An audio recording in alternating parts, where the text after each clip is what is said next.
Ladies and gentlemen, one of the major moral cankers facing our society and our nation is that of corruption. We have called it different names over the years. Kalabule, Kululu, Ways and Means. Even recently I have heard Galamsey. It is one of the things that every political party and politician talks about and has talked about over the years. But it is one of the things that as a nation we have done very little about over the years. But we keep talking about it. We have killed people in the past to stop corruption, and it has not worked. We have passed many laws, and they have not been enforced. We have appealed to people's senses, and it has not worked. And yet, we try to continue. We are continuing to build a nation. But we are building this nation on weak foundations. If you don't address some of these fundamental issues, like corruption, you will continue building and then rebuilding and rebuilding.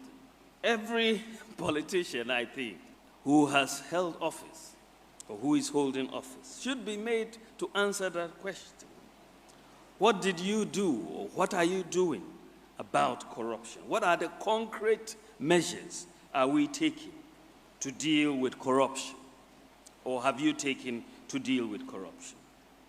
Ladies and gentlemen, when our government came into office, one of the approaches we took to address the issue of corruption is to put in place systems that eliminate corruption, because corruption thrives in darkness. Corruption does not survive when there is openness, when there is light, when there is transparency. And so, for us, a corrupt society only works for the privileged few. It excludes the majority of ordinary citizens from benefiting from the resources of the nation. And so we set about trying to put in place systems, a new system that could stamp out corruption to a large extent. And our principal operational tools or enablers, which we have put in place to help deal with corruption in Ghana, are three major things to start with: the enablers, the operational tools. You have the national ID card, so that everybody is identified. In addition, we've got a national digital property address system, and for the first time in our history, we have addresses for every property, village or town, a digital address. And there's a process now of putting the address plates on every property. Thirdly, we brought mobile money interoperability.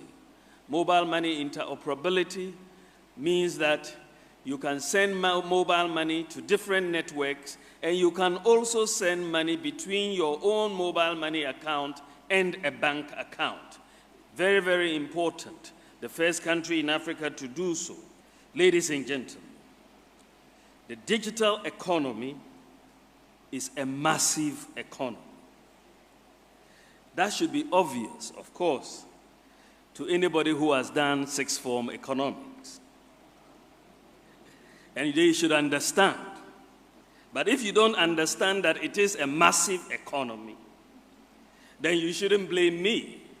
You should blame your sixth form teacher.